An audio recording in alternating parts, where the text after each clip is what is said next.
BK Reader has been doing this for over a year and a half now, almost 2 years, and working with Bloom in terms of providing location-based news through their mobile as well as website. Psychological perspective, and in turn, how people respond back to journalists. I'm interested in understanding what the relationship is like between journalists and audiences.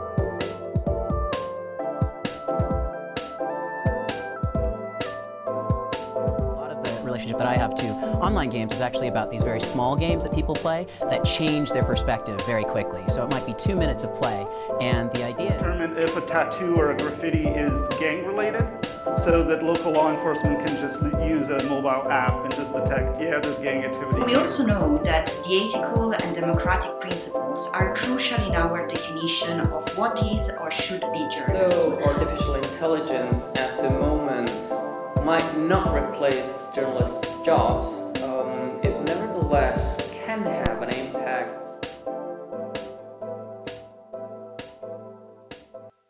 Can you hear me? Oh, great. Hi, good afternoon, everyone. Welcome to our research panel on AI and news. We're really happy to have you with us. Today's research panel is focused on the papers from our paper competition we have for ISOJ every year, from blind peer-reviewed competition. And the papers that are here were the ones that were selected from the competition. And our research that is featured in this panel today is also for your viewing online. So you can go to isoj.org/research to check them out for free. Fastest publication ever in terms of conference to publication, so you can check them out there and read all the awesome work. And this year's ISOJ journal has been guest edited by our UT alum, Dr. Seth Lewis. And he's also director of journalism program at the University of Oregon. We're really happy to have him guest edit this important journal on AI and news, an area that he's very familiar with and well-versed in. And before we start the panel, of course, with this ISOJ paper research competition for years, we've also given out a top paper award based on the reviewers' scores from the competition. And so we would like to have our panelists come to the stage for receiving the top scores from the reviewers. We'd like to congratulate Daniel and Nicholas for the top paper.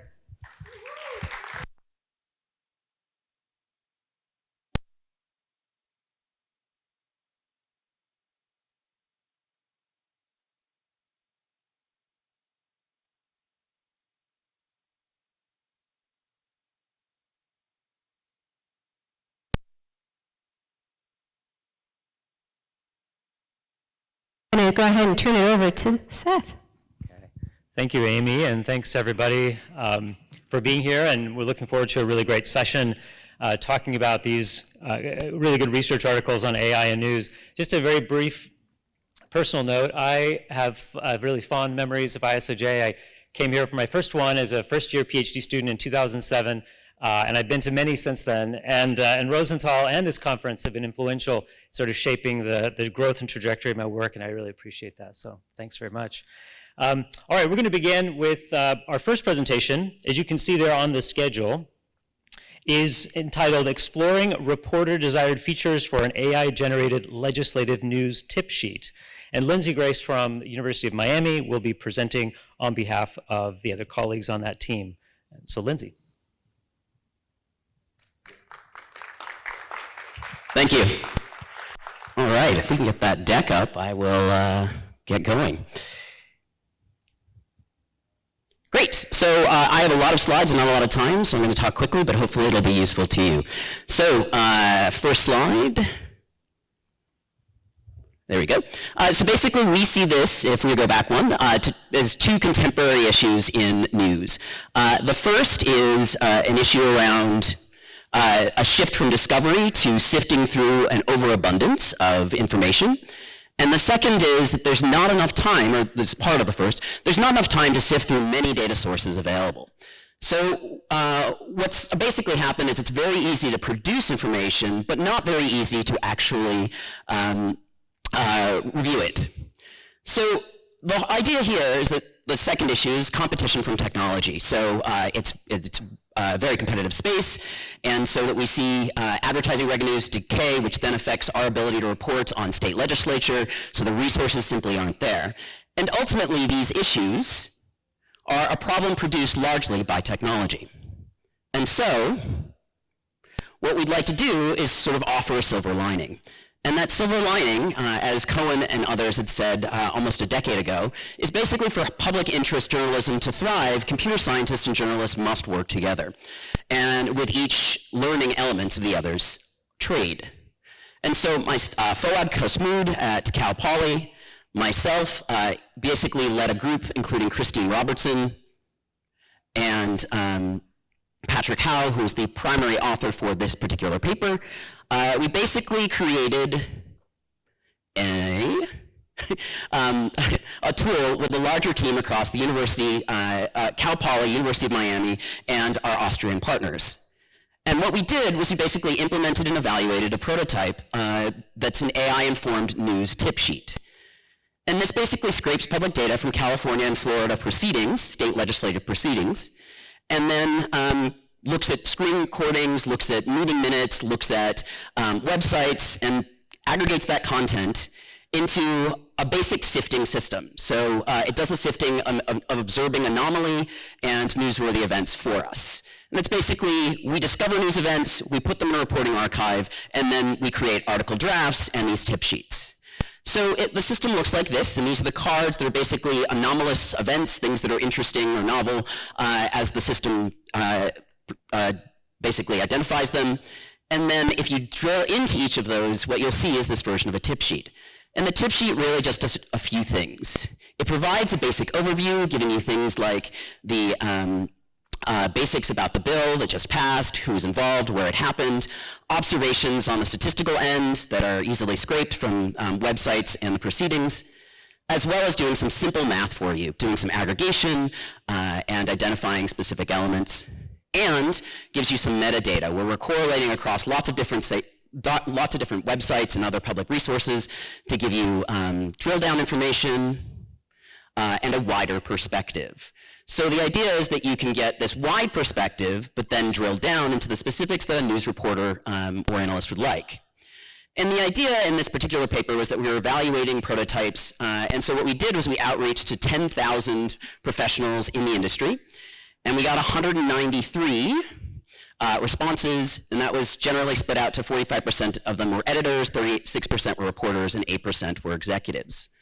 And one of the core things we'd like people to recognize is that while 98% of the respondents said it's important to cover the policies and politics unfolding in state legislatures, only 37% felt as though they were well-resourced to do so. And so we're trying to fill that gap. And we do that, we basically got some analyses from them and asked them what their highest priorities were. And so of all the features we offer in this tip sheet, number one was was listed here. Number two is sifting and sorting, and number three is data collection. So the data dashboard. And we also did 60-minute virtual focus groups with these individuals, where we just did deep dives on what they liked, what they didn't like. And in this case, we got a bunch of interesting observations. So for example, one of our participants basically said this would be an efficient way to do better to serve our communities, like we claim we want to do with more than just clickbait. These are stories that change lives, and if we're not reporting them, who will? And that was a metro area news reporter. The other thing to note is there are, of course, critiques of this, and there are concerns. And the primary concern for people that we talked to was some version of transparency. They identified that they wanted to know how the algorithm comes to use words like controversial. They wanted some sense of the algorithm, and they also wanted to know who to attribute summary dashboard information to, so who gets credit for doing this work. Some other observations that were made that we found quite useful.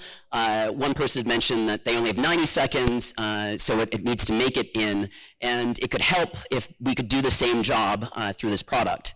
So there's just sort of a question about interest. The other is that there was generally a sense that it could expand how audiences are served. So brainstorming new digital products and new ways to to take connections for audiences, make connections for audiences, was another observation that one of our sort of focus group participants had made. And ultimately, you can read the entire paper and its details at the ISOJ journal, which is now available online. If you have any questions, that's why I'm here. So I'll tell you more about AI for reporters. Thank you.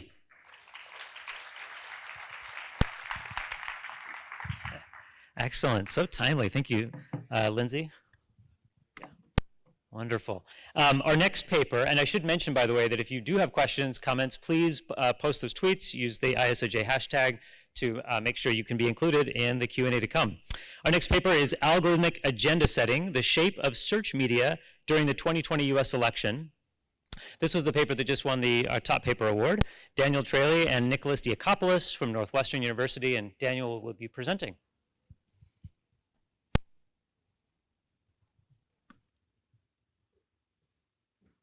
Thank you so much.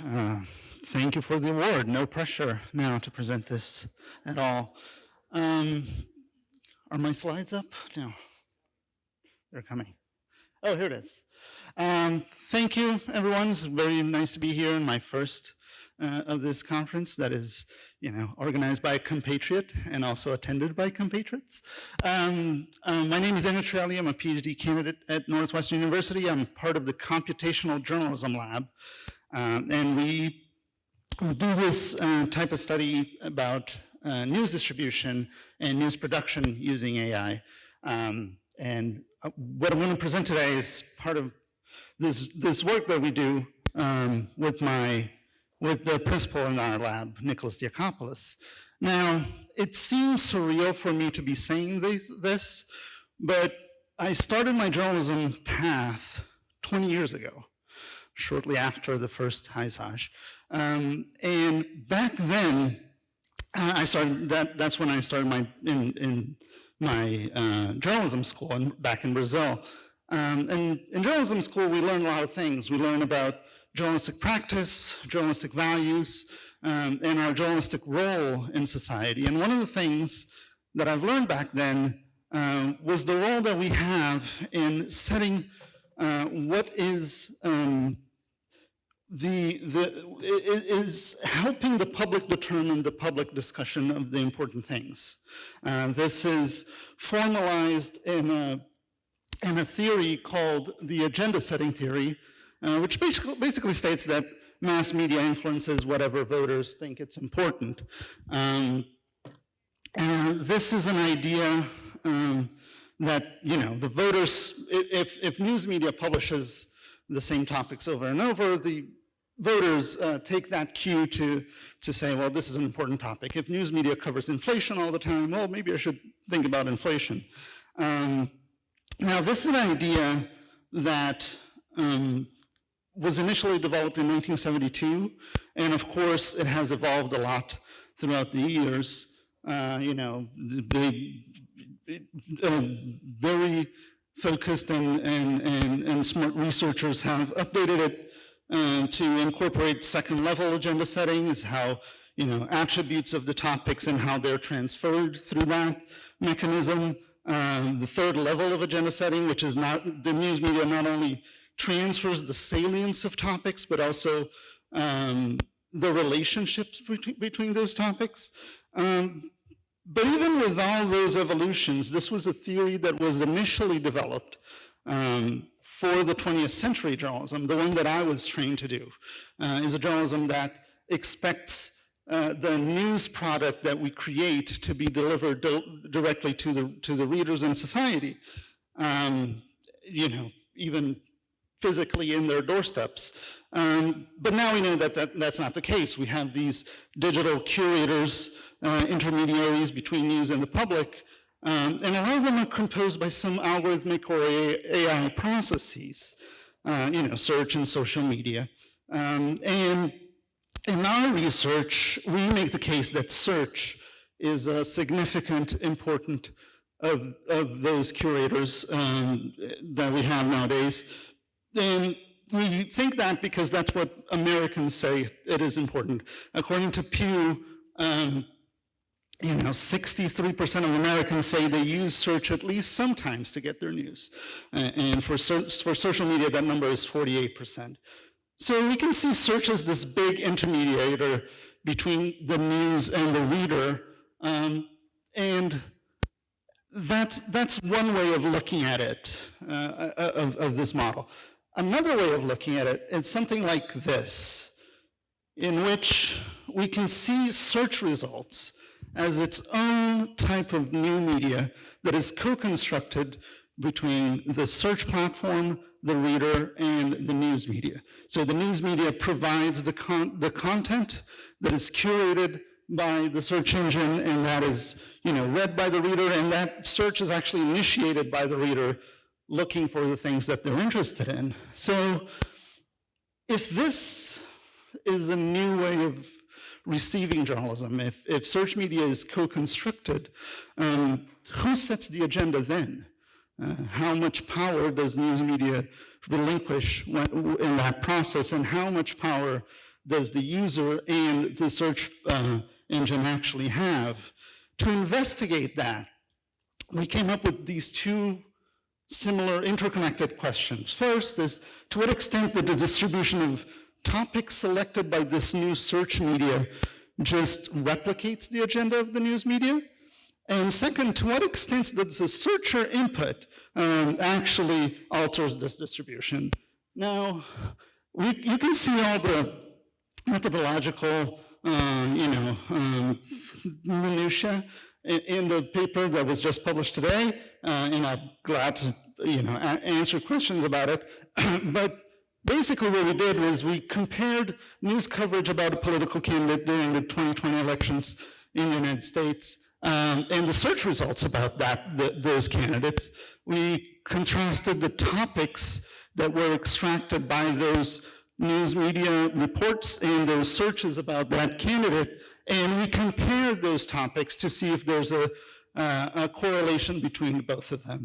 And for the second question about the power of the user, we basically searched the candidate again. We took those search results, and we did kind of an adversarial exercise with the search engine, in which we search for the candidate plus an interesting topic. Like, for instance, Joe Biden versus Joe Biden environment. Is that going to yield more environment-related things or not? And we did the same thing, extracted the themes from the results and grouped them into topics and compared them. So the clicker, okay. Yeah. There it is. So here are the results. Again, in the paper, you're going to see all the fancy statistical tests we did with these results. But basically, this is a high-level display of what we see. And what we see here in yellow/gold, you see the distribution of topics in the news, and in this blue one, the distribution of topics in search. And you see that in the rankings, they are kind of similar, except on the news, there's a lot more news stories about the elections themselves, the horse race, the campaign stops. But other than that, they're kind of similar in their ranking of importance. You see government things like appointments, impeachments, and stuff like that as the top priority. Then we see economy, race, and all the topics that folks might be interested in. Now, one thing that is visible is the difference here between the weights, the relative weights of these topics for each type of media, the search media and the news media. Topics like race that are not very represented in news media are very much represented in basic searches about these candidates in the search results. Then for the second question, we paired these candidate names with topics that we might be interested in. And in the first column here, you see that distribution of the basic search about Joe Biden. And if we were to search Joe Biden, poverty, hunger, homelessness, one would expect that there would be more information about, the economy popping up. And what we see is it definitely does increase, but it's not the main topic still. Oops, something quit. Click it again. I think it's way down in the bottom. I lost my slides.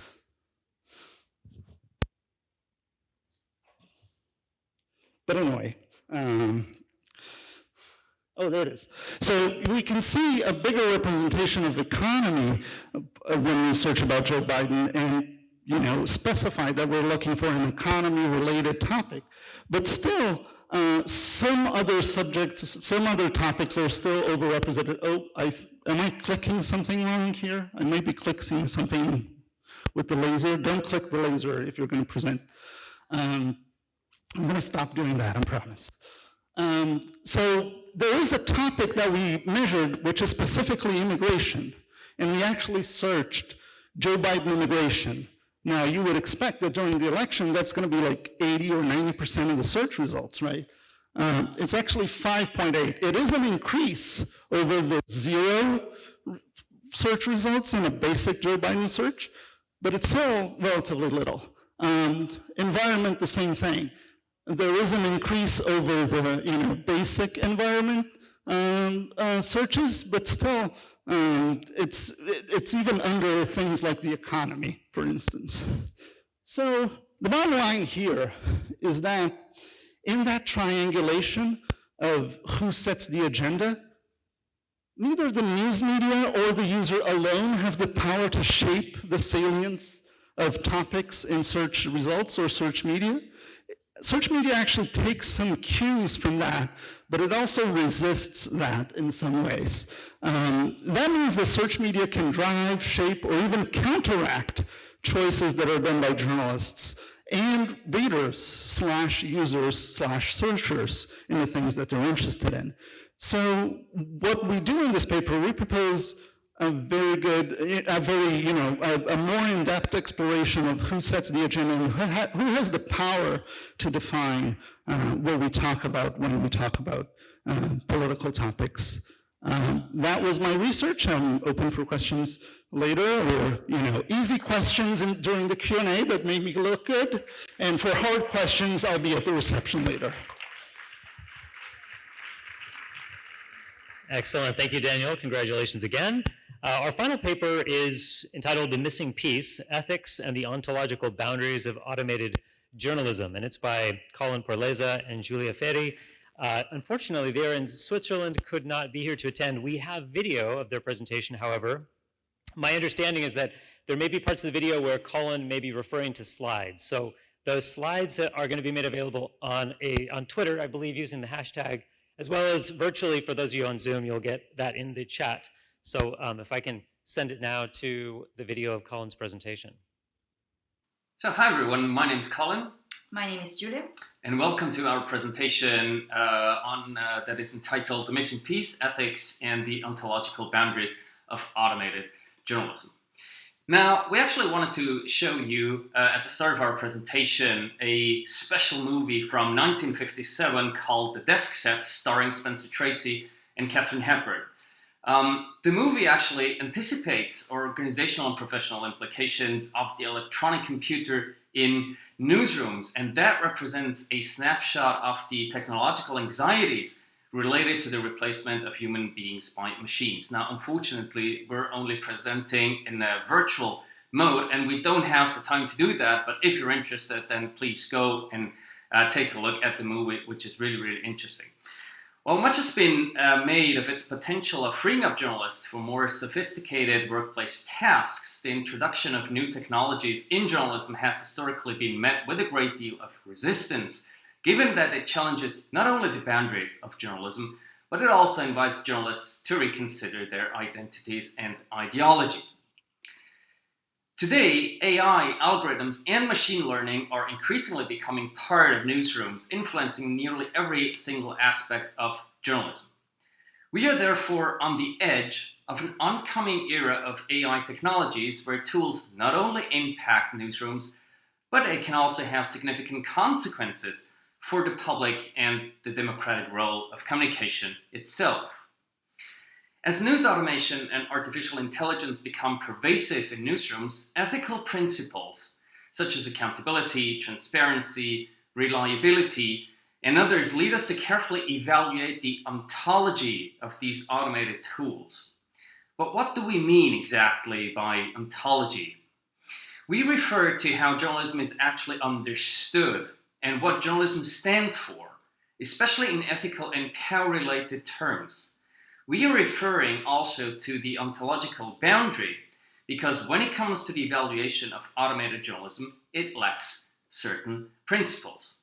Now, over to you, Giulia. Thank you. So, as we have seen, journalism's relationship with technological innovations has been extensively investigated in recent years, with different positions regarding the possibilities and the changes derived from their implementation. So we also know that the ethical and democratic principles are crucial in our definition of what is or should be journalism.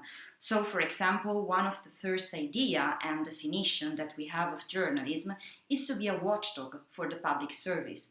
So we have immediately an ethical and democratic consideration of it. But is this also true for automated journalism? In our study, we aimed precisely to answer this question, so we focus on the relevance of these principles in the ongoing construction of the ontological identity and idea of automated journalism.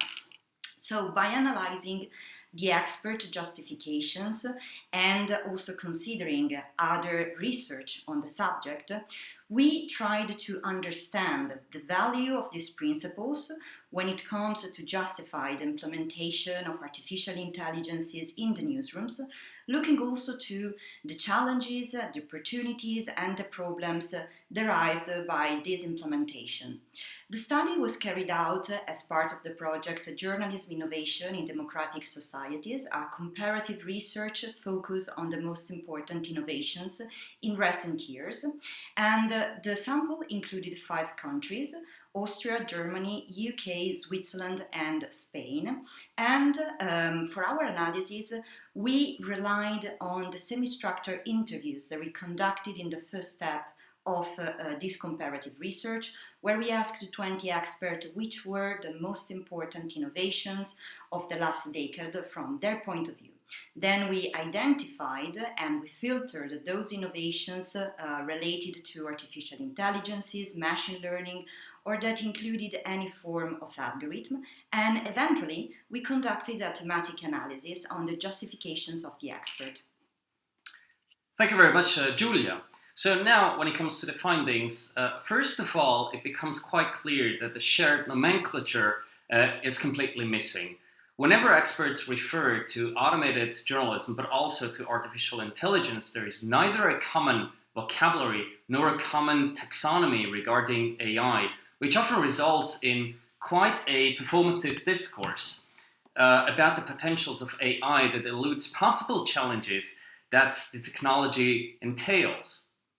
It is also interesting to look at the different legitimization strategies of the interviewees. When asked about the aim of using automated journalism, they mainly refer to the following 3 elements. First of all, automating so-called safe news. These are areas such as sports or financial reporting where no special expertise is actually required and where automation is quite easy to implement because it can also be based on a lot of structured data. This is actually in line with ongoing discourses in the news industry about the potentials of natural language generation, especially in sports or business journalism. In addition, experts very often refer to the increasing efficiency that automated journalism entails by augmenting journalistic performance. It offers the possibility to not only produce more, but also to produce content faster and with far less expenses. And last but not least, automated journalism also offers the opportunity to personalize content in a far better way. It can be tailored to your target audience. It can also be used to moderate online communications by simply filtering out hate speech, for instance. Now, In the second batch of findings, we wanted to focus on what was actually absent of the experts' answers regarding automated journalism. So first of all, automated journalism can have implications that go far beyond the newsrooms. These effects are simply not discussed. So economic logics that are driving the implementation of AI in newsrooms can actually have effects that transcend the boundaries of newsrooms. For instance, when it comes to news recommenders, we know that these can have a very detrimental effect on news diversity or even a healthy news media landscape, given that they are informed by economic interests and not primarily by societal perspectives. Another interesting finding is the fact that ethical issues, and this is the main reason why we refer to the boundaries of the ontology when it comes to automated journalism, ethical issues seem to be quite irrelevant. Even if we asked our interviewees about inhibiting or challenging factors when it comes to the implementation of news automation, ethical considerations do not seem to play a primary role, or they are not of primary concern. And also in this case, these findings confirm previous research. Last but not least, whenever it comes to artificial intelligence or automated journalism as autonomous agents that entail specific ontological issues in terms of an algorithmic reality construction, in terms of transparency, individualization, or a rising digital divide, are also not taken into consideration. So overall, these are the three main reasons why we think there are actually limits or boundaries to the ontology of automated journalism. And this brings me to the conclusions of our presentation. So first of all, given the pervasiveness of AI in newsrooms, effects that, as I just said, that go beyond the newsroom should absolutely be tackled. Automation needs to be implemented carefully with regard to editorial tasks, and especially decision-making should not simply be relinquished to machines only. Secondly, in our perspective, this kind of algorithmic construction of reality fosters the datafication of journalism even more. So especially when it comes to the awareness of the consequences in terms of power relations within newsrooms, the autonomy, as well as the challenges to the authority of journalism, these are all absent basically in all of the legitimization strategies or the discourses brought up by the experts. The third point in the conclusion deals with the support of new editorial roles that we think are of primary importance. Journalists should not only play a role when it comes to shaping the design of automated tools, but they should also assume a new editorial role when it comes to retaining control, ownership, or even authority over data. So they should also play a far more active role within the newsroom when it comes to shaping not only the design, but also the pervasiveness and the impact that these technologies can actually have within newsrooms. And last but not least, we think in spite of economic logics that are currently dominating the discussion around news automation in news organizations, we can see that also in many other reports and academic publications. We think that ethical issues should actually become a primary concern in news industry debates because particularly if we take into account issues of trust nowadays, ethical concerns are of primary importance when it comes also to this kind of self-reflection in terms of what are the impacts of automation and of artificial intelligence within newsrooms. Thank you very much. Thank you. Thank you to our presenters. We have some time now for questions. I'll just say quickly at the outset that, again, I would encourage you to look at the issue, which is now online on the ISOJ website under research. I have a guest editor introduction there where I talk about what I describe as 3 Ds of AI in news. I've never seen an alliteration I didn't like, so I couldn't help myself. And I talk about that these papers bring up really interesting questions about how AI has and will continue to influence the way that news is discovered, the way it's distributed, and the kinds of ways that it interfaces with democratic implications, as we just heard in this last presentation. So let's go back here to the talks we heard earlier, and maybe talk first about the AI for Reporters tool. What are the likely next steps in that situation, and what might we expect to see in the future in that area? Certainly. I think the core goal here is to iterate on the information that we've already received. Originally, the concept was to generate articles. What we discovered in talking with journalists is they actually wanted tip sheets instead, and now we actually know specifically what needs to be generated in those tip sheets. So the next 2 steps are to base it off of current data, so actually do all the mining for contemporary news, and also to generate tip sheets that are more accurate to journalists' needs. I wonder, though, if you might, looking at your slides, I mean, there were a lot of people involved, okay? A lot of names and everything, and clearly a lot of resources and so forth. I wonder if you might just talk a bit more about how feasible and practical are some of these types of developments, and then given that, what are we likely to, most likely to see in the next 2 to 3 or 4 years when it comes to these types of implementations? Certainly. I think a lot of the feasibility has to do with funding. So this project is sort of a derivation of the Digital Democracy Project from 2014 to 2018. And so a lot of the resources that were needed to run that would be similar to what you require for this particular project. So there's a lot of automation to scraping data and collecting this data. But at the end of the day, some of the fine tuning is a product of human interaction, as it often is.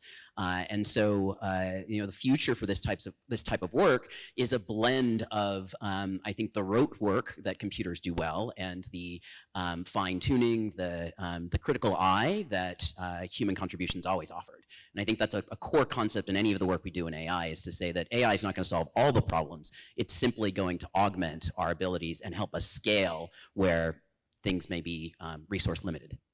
So if we move from discovery to distribution and talk about your paper, Daniel, I think what struck me was your slide at the end there, the kind of point being that there's a degree to which the autonomy of both journalists and of readers, users, to shape the news agenda is compromised or at least complicated by the role of algorithms. So talk just a bit more about that idea of like agency and autonomy and where those things figure into the shaping of the agenda, public agenda. Yeah, no, absolutely. So when I started, in journalism school, and when I started journalism and I started working for a newspaper, the only person that I really needed to, impress with my work so that it got published and read was my editor, right? I just had to go through them to get my word out. And now what we see in the reality of journalism is that there is increasingly pressure from outside to shape your journalism, to frame it in certain ways. The most basic way would be SEO. These are choices that are made outside of the news organization, and these are things that journalists have had to navigate for more than a decade or so. I guess the point that we try to make is that there are limitations to what you might want to do. Autonomy also comes from within. So the same way the algorithm shapes or might shape or counteract what the news value might be for the producer and even for the user, journalists themselves have to choose when to be shaped and when to counteract the algorithm as well, right? And how to resist those things, or how or when to resist, or how and when to allow itself to be shaped by things. We see different models of journalism that are not just focused on click-through rates anymore. We see, measurements of impact, to particularly in models that rely on, funding sources that are not computational ads. So I think what we hope to nuance and complicate is how those processes can be affected and reshaped by journalists themselves. So we only have maybe 2 minutes, so we're going to wrap up with 2 very quick questions, okay? They're sort of related. one, I think this may come from Colin, I'm looking at the tweets here, is where does the ethical conversation need to go in the news industry as it relates to AI and news automation moving forward? And I suppose the other kind of related question is, what line of research in the kind of broad realm of AI, algorithms, automation, and news kind of yet needs to be more fully explored? So you can maybe take one or both of those questions. Maybe they're combined, I don't know. I think as an educator, my emphasis is always on sort of the pedagogic and our understanding of knowledge and our understanding of what we consider to be, I think, an appropriate philosophical or ethical foundation for what we value and why we value it. So I think that's actually partly determined by, I think, the social pressures and the needs of our democracy. And so I think the smart thing here is often to have forward-thinking individuals like the folks who are AI ethicists helping us to guide that conversation because they have a broad perspective across a variety of genres. I would add to that, I agree with that, but I would also add that we have been talking about values a lot in journalism internally, even before, search and social media were a thing. So I think we can have those conversations as well within the realm of journalism. And I think in terms of research, we have a thing that is about to come out. I don't know when, because it's research and scholarly publication. So let's hope until the end of the year that we sketched out 2 ways of thinking forward in terms of research as it regards to algorithm audits of news information. One is about power, which is kind of what we did here, is like who has the power to shape these things? And the other one is about values, right? Like, what are the values of these actors? These are social technical processes that involve multiple organizations with different perspectives. And I would be interested to explore what are the values of each of those organizations, particularly not only here in the United States, but also globally. When journalism in Brazil is also reliant or shaped by tech companies, then we see another division of, geographical division and cultural division between countries.